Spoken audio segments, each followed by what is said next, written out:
Pueden tomar asiento aquellos que siguen en pie por honra al Señor. Sean bienvenidos a la casa del Señor. Mira que está la par suya, ¿verdad? Y dígale qué hermosa, qué hermoso te ves. Tenía rato de no ver, ¿verdad? Veo caras que tenía mucho tiempo de no ver. Le doy gracias a Dios porque les tenemos en este lugar, ¿verdad? Así que, ¿cuántos están contentos de estar en la casa del Señor? ¡Qué bueno! Y aquellos que nos ven online, sean bienvenidos. Espero que estén disfrutando de este servicio. Quiero que abran sus Biblias en Lamentaciones, capítulo 3, versículo 24. Si usted no trae su Biblia, pues puede sacar su celular y abrir su aplicación, y si no, también en la pantalla usted lo podrá ver. Lamentaciones 3, 24 y 25.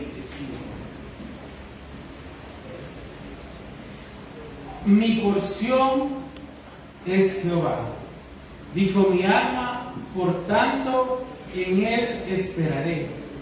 Bueno es Jehová a los que en él esperan, al alma que le busca.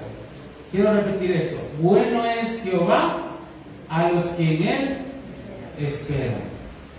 Razones para seguir esperando en Dios. Diga que le está a la par suya. Yo tengo razones para seguir esperando en Dios. ¿A cuántos se nos ha prometido en alguna ocasión algo que espera con ilusión, expectante, ¿verdad?, de que aquello que fue prometido iba a llegar a nuestras vidas? Yo me imagino a aquellos niños que el papá, cuando se va en la mañana, le dice: papá, ¿me traes algo cuando vengas en la noche? Y el hijo, esperando, ¿verdad?, la respuesta del padre, el papá le dice: claro, en la noche ya vamos a ver qué te traigo. Y en la noche, ¿qué creen que está esperando el niño? Mire, puede ser un dulcito de 5 centavos, puede ser un juguete, puede ser lo que sea, pero el niño está esperando que se cumpla la promesa. ¿Y a cuántos se nos ha hecho a nosotros también alguna promesa y nosotros estamos esperando? Es que aquella persona me dijo que iba a estar conmigo en las manos. Es que aquella persona que trabaja en el banco me dijo que si estaba en una necesidad me iba a dar crédito. Es que, bueno, y muchas promesas que pueden haberse hecho a nuestras vidas. Pero no hay mejores promesas en las que esperar que en las promesas del Señor. Amén. Y si usted en esta hora no tiene razones, quizás usted está cansado, está fatigado, quizás usted se encuentra en una situación complicada y difícil, déjeme decirle que hay razones para seguir esperando en Dios. Y la primera razón por la cual seguir esperando en Dios es que el silencio no es una derrota. El silencio de Dios no es una derrota. Dígale que pasa hasta la par suya. El silencio no es una derrota. Muchas veces nosotros creemos que cuando no sucede nada, cuando estamos orando, estamos expectantes de que Dios haga un milagro en nuestra vida y no sucede nada, está perdida la batalla.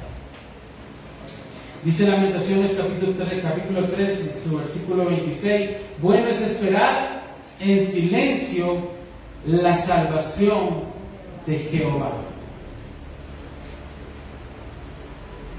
¿Cuántos hemos experimentado silencio en nuestra vida? Pensamos: es que el Señor no me habla, es que voy a la iglesia y no escucho esa palabra. Ya vamos a hablar más adelante de eso, pero escucho que Dios le da palabra a uno, que le da palabra a otro, pero no, yo siento como el periodo intertestamentario, esperando, no hay palabra de Dios.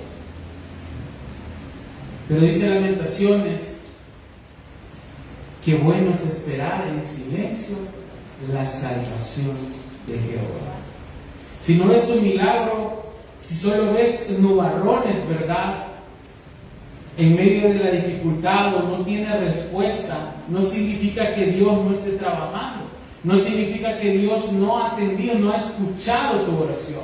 Porque a veces nosotros creemos que quizás porque lleva varios años o en esas circunstancias que es urgente para nosotros, Dios nos responde prontamente. Creemos que Dios no está trabajando y damos por sentado que es una derrota para nuestras vidas. Pero Dios está trabajando. Dios está trabajando, solo debemos esperar a que Él actúe. Él no está preparando una salida para ti. O sea, Dios no está le dando un plan B. Por si acaso no sale esto con la vida de Alex, con la vida de usted, querido hermano, hermana. Dios no dice, bueno, voy a hacer un plan B por si acaso no salen las cosas. Dios no es de esos. Dios está obrando. Dios ya trazó un plan. Dios ya tenía la salida para nuestras vidas. Dios ha trazado un plan maravilloso para el día de nuestra victoria. ¿Cuántos lo creen así? Amén. Lo que sucede es que a veces nosotros, obviamente, el proceso no nos gusta. Nosotros queremos ir directamente a la meta. Terminar. Sin esfuerzo, sin sufrimiento. Hoy en la mañana estaba escuchando un mensaje de Danilo Montero. Y él decía de que, bueno, hablaba sobre el pasaje famoso en Hebreos, cuando se menciona a personas grandes en la fe. Y decía que habían personas que habían sufrido, habían sido aserrados, quemados, perseguidos. Y sufrieron por una promesa que ellos no hubieran cumplido. Y era que el Señor Jesucristo viniera. A veces no nos gusta pasar ese proceso. Dios está trabajando en nuestra vida aunque nosotros no lo veamos. Y si nosotros dejamos las cosas en las manos de Dios, es que, hermano, no hay mejor estratega que Dios. Si nosotros analizamos el Antiguo Testamento, el contexto de Israel siempre fue de guerra en guerra con otros pueblos, con otras naciones. Pero si usted analiza, ellos siempre consultaban a Dios. Guerra que no consultaban a Dios, adivine qué, era guerra perdida. Pero guerra que decían, Señor, subiremos, iremos, ¿qué vamos a hacer? Y el Señor siempre daba un sí y una estrategia para la victoria. Obviamente estrategias que a nosotros nos parecen irracionales, pero de eso podemos hablar otro día. Pero el punto es que Dios daba una estrategia. Recuerde aquel pasaje que dice que ellos se estaban preparando una emboscada para el pueblo de Israel por dos naciones que se habían aliado. Y dice el Señor y los manda a cantar y a alabar. Y dice la palabra de Dios que esa alabanza, obviamente el Espíritu Santo estaba ahí, confundió a las dos naciones y se mataban entre ellos. Y dice que el pueblo solo llegó a recoger el botín y ver el montón de personas muertas. Entonces, lo que quiero decirle en esta hora es que ese silencio que usted está pasando no significa que Dios no está trabajando, no significa que es una derrota para nuestras vidas, es porque Dios está ahí, pendiente. Dios está obrando. Y quiero ir más allá. Analice conmigo la historia del pueblo de Israel luego de que sale de Egipto, o bueno, durante ese periodo. Imagínense la vida de un judío normal, corriente, viviendo en Egipto, trabajando, siendo latigado, sin saber nada de lo que Dios estaba tramando. Pero comienza a decir Éxodo que Dios escuchó el gemir del pueblo de Israel. Y después de escuchar el gemir del pueblo de Israel, dice que levantó a Moisés. Ese judío vio la zarza, ese judío vio cómo Dios estaba obrando a través de una vara. Ese judío sabía todo lo que venía, que iba a abrir el mar. Ese judío sabía que una nube iba a estar de día y una columna de fuego de noche. Ese judío no lo sabía. Y así quizás usted no sabe lo que Dios ha preparado para nuestra vida, aunque esté en silencio. Dios está trabajando. Entonces, razones para seguir esperando en Dios es que su silencio no significa una derrota, significa que Dios está trabajando. La segunda razón por la cual nosotros podemos seguir esperando en Dios es que el tiempo es irrelevante para un Dios de propósitos. Repita conmigo, el tiempo es irrelevante para un Dios de propósito. Usted cree que para un Dios eterno, ¿verdad?, que sostiene el universo, que sostiene su vida, dueño del tiempo, es importante realmente que pase 1 año, 2 años, 3 años. Pero a veces nosotros nos desesperamos. Segunda carta de Pedro, capítulo 3, dice en su versículo 8: mas, oh amados, no ignoréis esto, que para con el Señor un día es como 1000 años, y 1000 años como un día. El Señor no retarda su promesa, según algunos tienen por tardanza, sino que es paciente para con nosotros, no queriendo que ninguno perezca, sino que todos procedan al arrepentimiento. Hermanos, el tiempo para Dios es irrelevante. Dios va a cumplir su propósito, Él sabe en qué momento. Pero para nosotros es importante, porque quizás es la urgencia, ¿verdad? Yo lo necesito para allá, para mañana, para en 1 año. Entonces nos desesperamos. Pero Dios trabaja de manera maravillosa. Dice Juan capítulo 11, versículo 17, la historia de Lázaro, que cuando llegó a la tumba le dijeron, bueno, quiten la piedra. Entonces viene y dice, ya pasaron 4 días.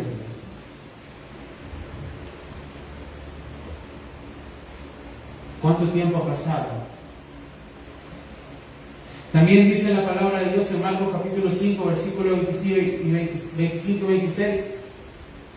Jesús, en una de esas cruzadas que siempre andaba haciendo, una mujer tocó su manto. Usted conoce la historia. ¿Cuántos años dice que llevaba con el flujo de sangre?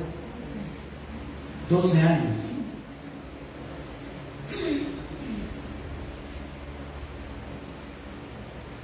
La palabra de Dios también nos dice en Juan capítulo 5, versículo 5, allá en el estanque de Bethesda, que cuántos años llevaba siendo paralítico ese hombre. 38 años. Y si le parece poco, dice la palabra de Dios que hasta el cumplimiento de la promesa del pueblo de Israel saliendo de Egipto, desde que Dios le dio la promesa a Abraham, pasaron más de 400 años.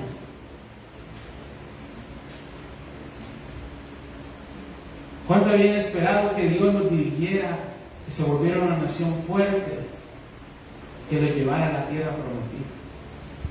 Más de 400 años. Y Abraham no vio esa promesa. E Isaac no la vio. Ni Jacob tampoco. Ni Josué. Ni el mismo Moisés. Pero Dios cumplió su promesa. Y yo no sé cuánto tiempo usted lleva esperando que Dios haga un milagro, que Dios sobre, que Dios lo bendiga, o no sé realmente cuál es el deseo de su corazón, su circunstancia, su situación. Pero para Dios el tiempo es irrelevante, porque Él siempre va a cumplir su propósito en su vida. Uno de mis personajes favoritos es Eliseo. Y dice que Eliseo, con hambre y celo del Espíritu Santo, le dijo a Elías, yo quiero una doble porción de lo que tú tienes. Y al leer la palabra de Dios dice que en vida Eliseo hizo 13 obras milagrosas. Elías solo había hecho 7. Entonces, al parecer no se cumplió esa doble porción. Pero dice la palabra de Dios en un pasaje siempre allá en Reyes, que Eliseo dice que habían enterrado, ¿verdad?, sus huesos. Y dice que unos soldados venían huyendo y venían cargando a uno que ya estaba muerto. Y le dije, no, dejémoslo aquí, no lo podemos llevar con nosotros. ¿Saben? Querían llevar a su amigo, ¿verdad?, ya muerto, para poder enterrarlo. No, me llevémoslo aquí, dije. Y dice que cuando el cuerpo muerto tocó los huesos de Eliseo, el hombre volvió a la vida. Entonces no importa cuánto tiempo haya pasado, Dios cumple su propósito, porque para Él el tiempo es irrelevante.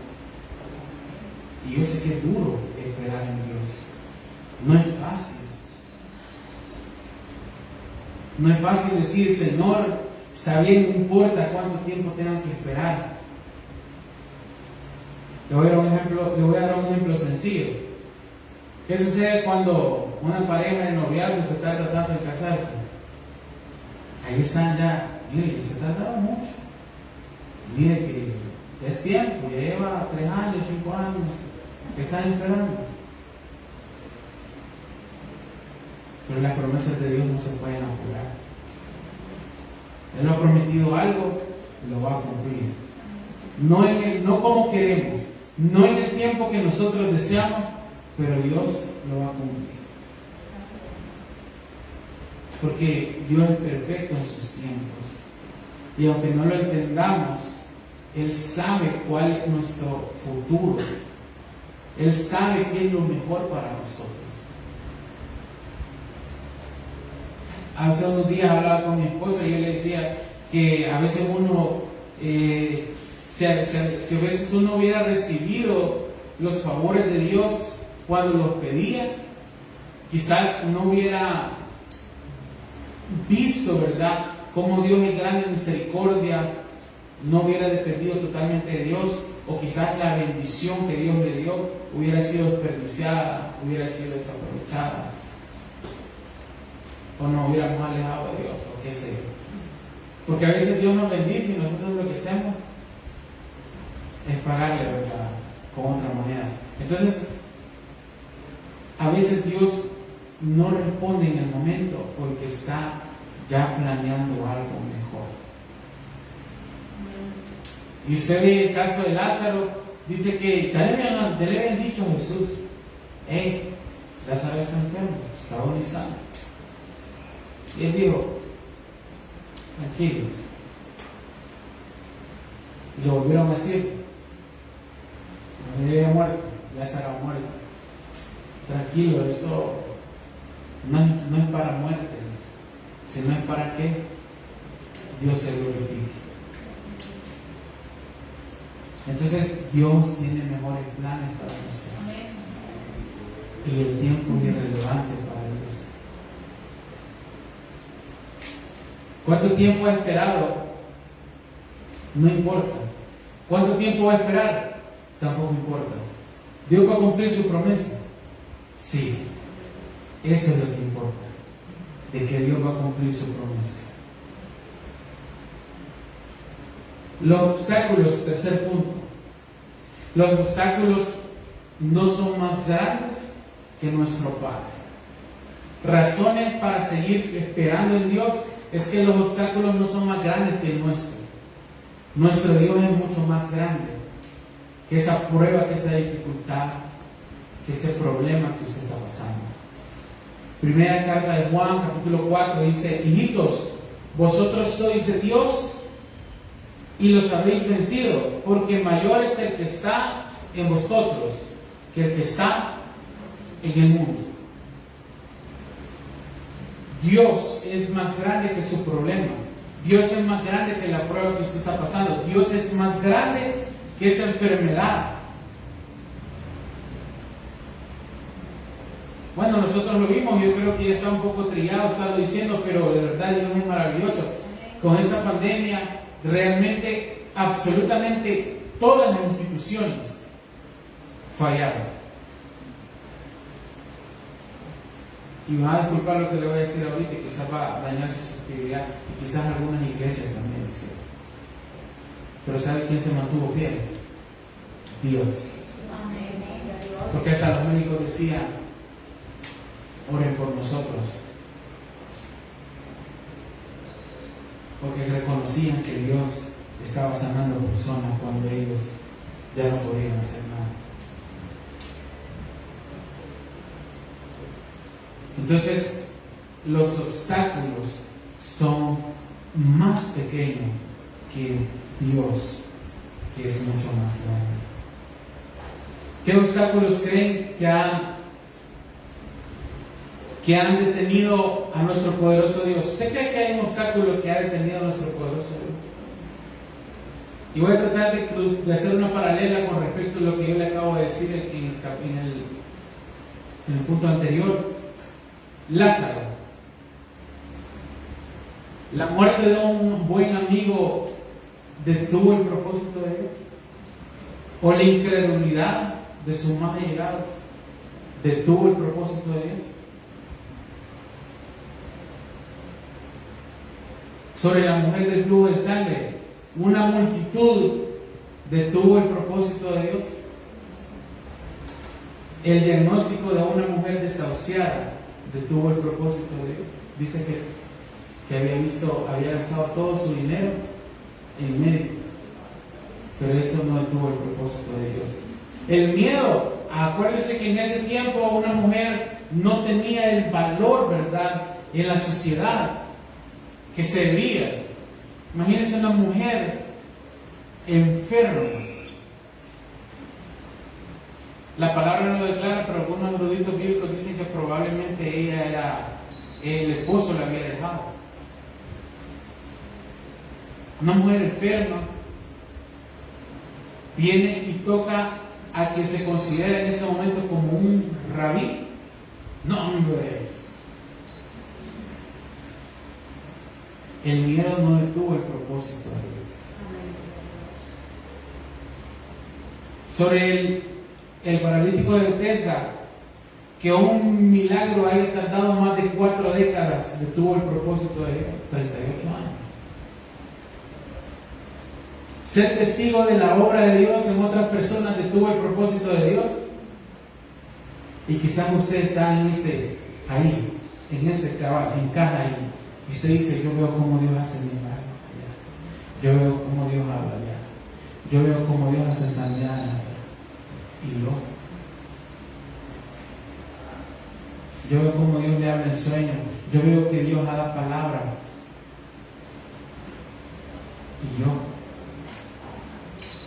Y el paralítico de Bethesda dice, esa palabra que él dice rompe el corazón de cualquiera, porque él no se podía mover. O sea, él no era como otras personas que, por ejemplo, si solo era de los pies, él podía arrastrarse. No, él no podía, él necesitaba ayuda. Y dice, en cuanto yo voy, otro llega al estanque cuando el ángel toca el agua. Entonces yo le pregunto, ser testigo de la obra milagrosa y poderosa de Dios en otros detuvo el propósito de Dios? No.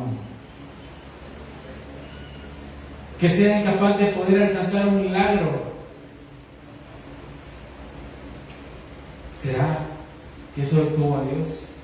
No, el propósito de Dios se cumple.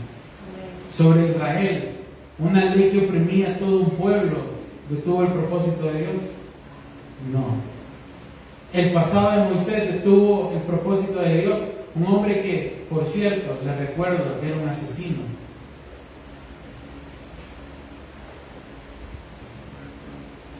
Y su mismo pueblo no lo quería.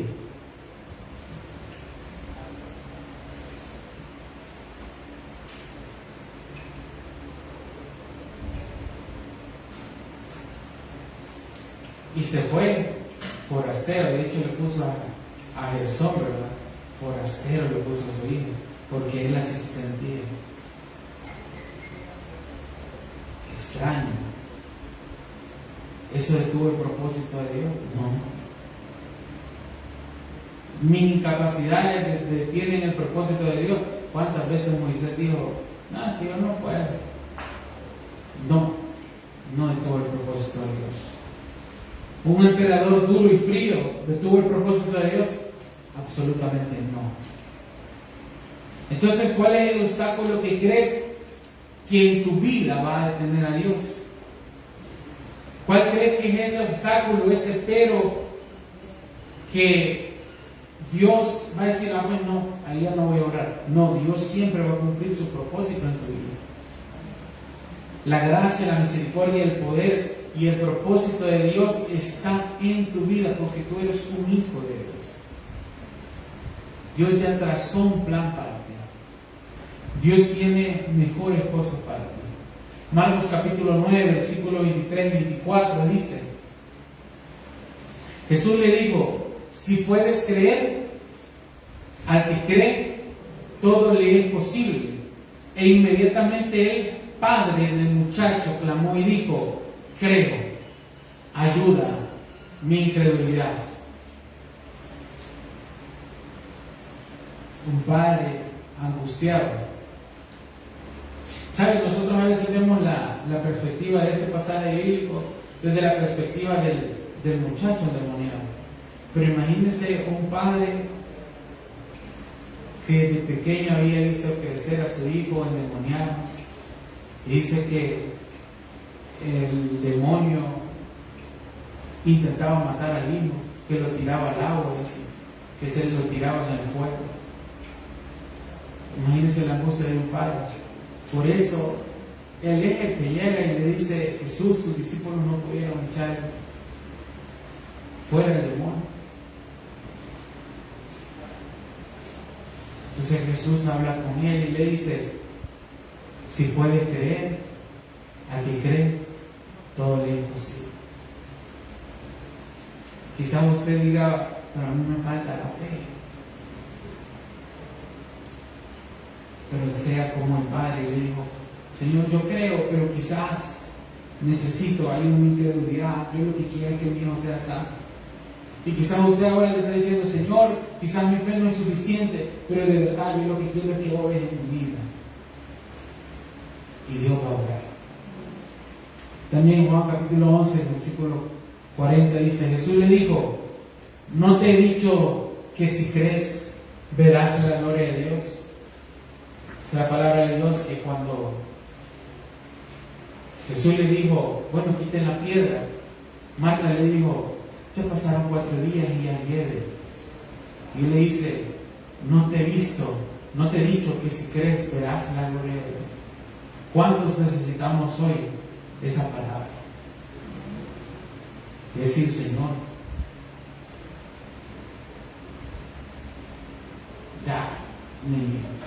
ya pasó mucho tiempo, pero Dios obra con poder. Hermano, hermana, Dios comenzará a cumplir ese propósito en tu vida. Tú no lo ves, pero Dios en su inmensa misericordia está obrando con poder en medio de nosotros. Yo no sé cuál es el problema realmente. Yo ya lo he dicho otra vez. Y quizás a mí realmente no sea mi interés. Y yo no sé cuál es el problema, la dificultad. Yo no estoy ahí en su casa. Yo no conozco su corazón. Pero el Espíritu Santo sí lo conoce. Sabe cuál es su situación. Sabe si usted ha llorado. Sabe si usted se ha arrodillado. Sabe cuál es el problema. Y Dios está ahí obrando. O sea, Dios no está esperando que pase algo. Dios ya está haciendo algo. Dios ya está haciendo algo. Y quiero concluir con esto.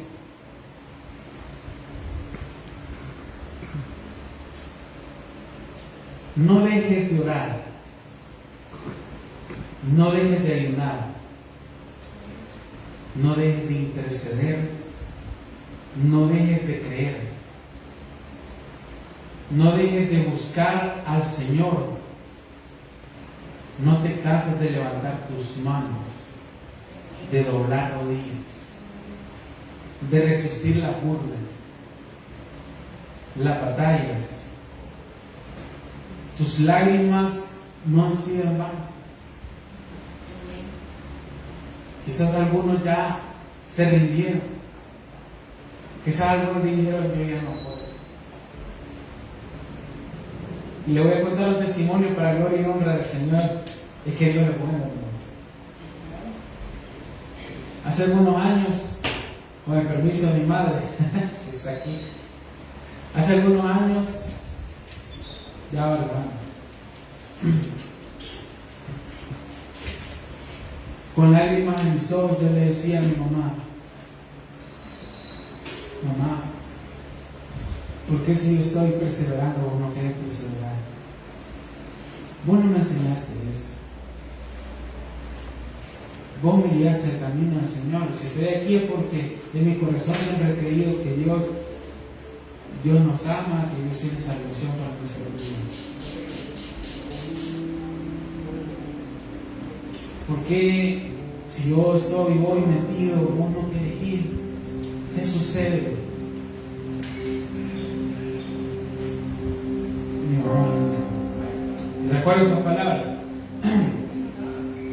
es que hijo, yo ya me cansé de orar, me cansé de interceder, me cansé de buscar al Señor.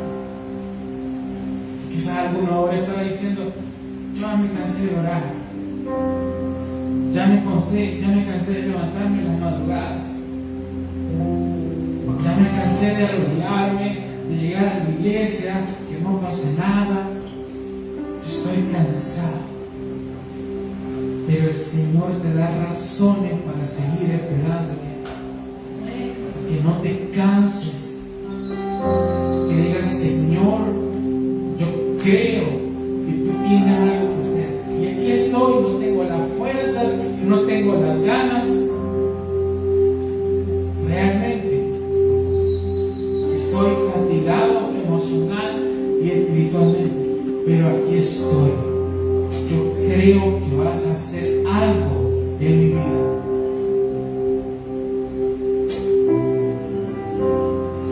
Es que aunque los caminos del Señor sean extraños,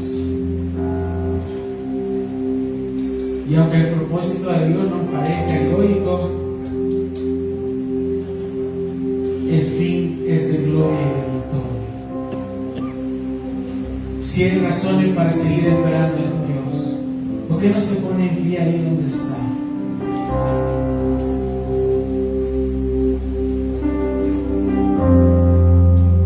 Y leo para ustedes lo que dice Lamentaciones con lo que empezamos.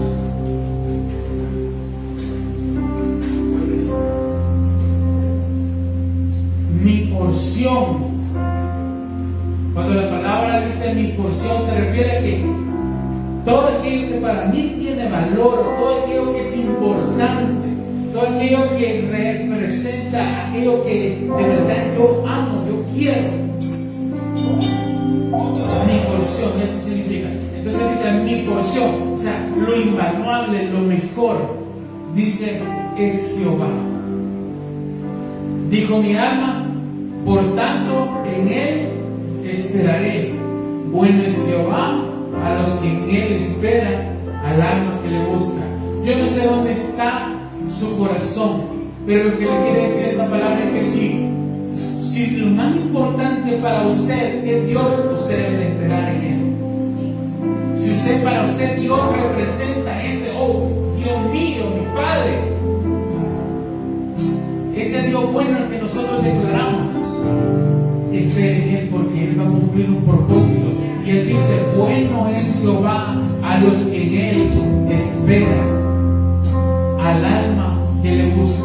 Y dígale, Señor, yo estoy cansado, yo estoy fatigado, yo estoy en problemas, pero aquí estoy, y yo te busco, y yo sigo esperando que vas a hacer algo en mi vida.